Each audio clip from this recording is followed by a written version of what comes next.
Hindi test series भाग 2 में जो सभी के लिए है, आपको 15 सवाल दिए गए हैं। इनके उत्तर भी दिए गए हैं, वो आपके जानकारी के लिए, चेक करने के लिए।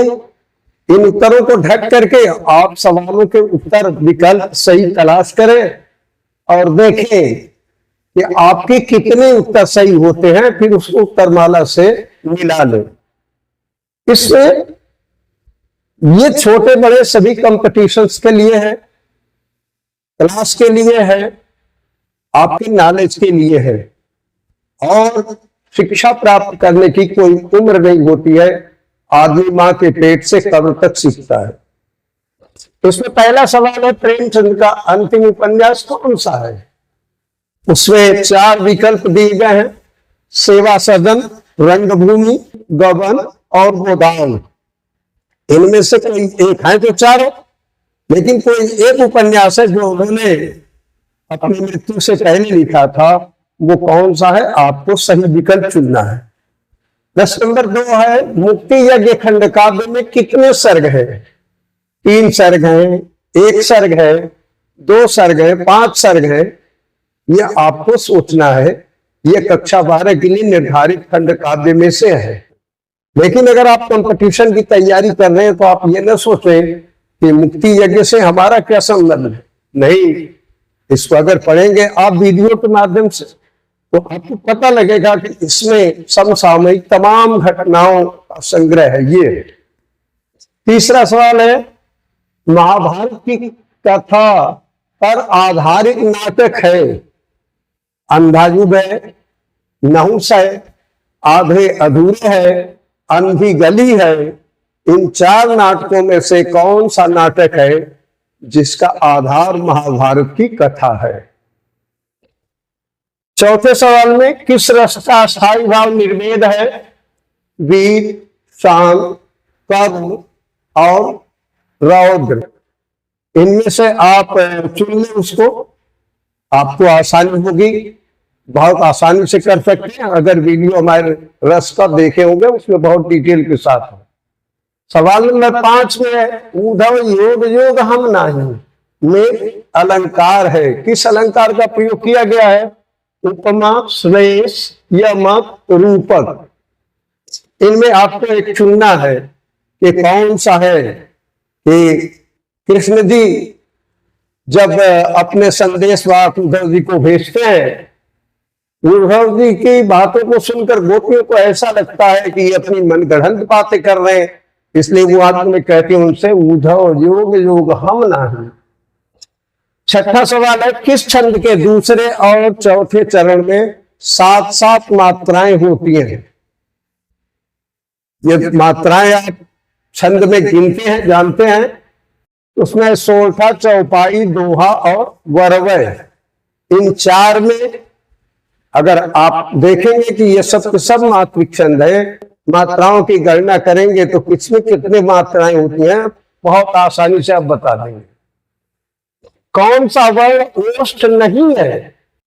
इसमें वर्ण है प, ब, ट और म। इनमें से ये देखना है कि इसमें 4 में कौन सा वर्ण है जिसका उच्चारण ओष्ठ से नहीं होता। तो आप बड़े आसानी से देख लेंगे, स्पर्श वर्ण को देखेंगे किसका उच्चारण कहां से होता है और आपका उत्तर सही हो जाएगा। किस शब्द का अर्थ मेढक नहीं है? यहां 4 शब्द दिए गए हैं, उसमें एक शब्द ऐसा है जिसका अर्थ मेढक नहीं होता, और वो शब्द है दादू, प्लवक, हरि और शावक। इसमें से किसका अर्थ मेढक नहीं है? आपको ये देखना होगा कि इसमें किसका किसका अर्थ मेढक होता है। तो आप जो बच जाएगा उसको बड़ी आसानी से जान लेंगे।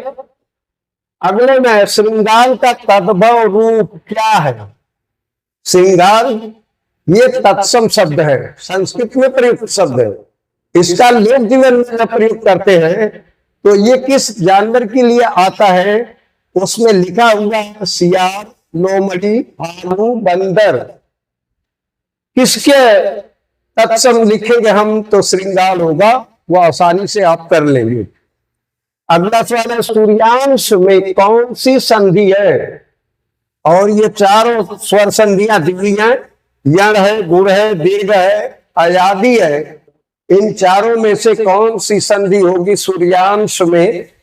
या आप सूर्यांश का संधि विच्छेद करेंगे तो देख लेंगे कि ये किस संधि का नियम बन रहा, आप जान जाएंगे किस संधि पर आधारित है। बाल लीला में प्रयुक्त समास है, बहुत बार आपने पढ़ा होगा बाल लीला। इसमें समास लिखा कौन सा है? द्विगु है, तत्पुरुष है, द्वंद्व है, कर्मधारय है। किस समास की क्या विशेषता होती है, इसको आप थोड़ा सा ध्यान में रखेंगे, आपका ये उत्तर बड़ी आसानी से सही हो जाएगा। उसके बाद अविकारी पद का चयन कीजिए।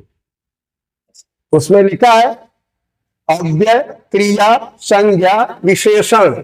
इन चार में से कौन सा पद है जो अविकारी होता है, जिसमें परिवर्तन नहीं होता, जो अपरिवर्तनशील होता है? इसको भी ध्यान देंगे आप तो फौरन पकड़ लेंगे। पंचलाइट कहानी का नायक कौन है? ये कहानी आप वीडियो में पढ़ चुके होंगे, एक बार भी अगर पढ़े होंगे तो उत्तर दे लेंगे, जानना भी चाहिए। इसमें नायक का नाम लिखा होली, गोधन, बहादुर, माधव। ये किस किस कहानी के नायक हैं? अगर ये आप ध्यान देंगे तो आपको मिल जाएगा फौरन कि हमको पंचलाइट कहानी का नायक किसे मानना चाहिए, किसे मानना है। आखिर यह है रसात्मक वाक्यम काव्यम उक्ति के लेखक है। इसको किसने लिखा है? उसमें भी चार नाम है। रसमय वाक्य ही काव्य होता है।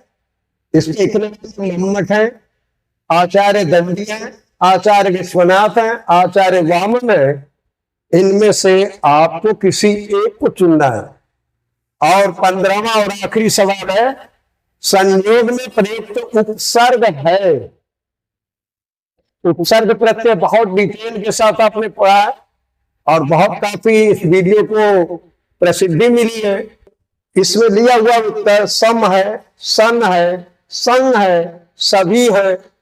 इस तरह से आप इसको देख लेंगे। दर्शक प्रयास ये करेंगे कि ये उत्तर माला को ढक करके अपना हल करने की कोशिश करेंगे, फिर उसको मिला लेंगे कि आप कहाँ तक तैयार हैं किसी कंपटीशन के लिए, या ज्ञान वृद्धि के लिए, या अपने क्लास की तैयारी के एतबार से कहाँ है।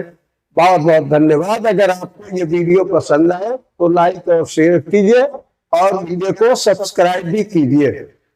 और कोई अगर स्क्रीनशॉट लेना चाहते हैं तो वो ले सकते हैं।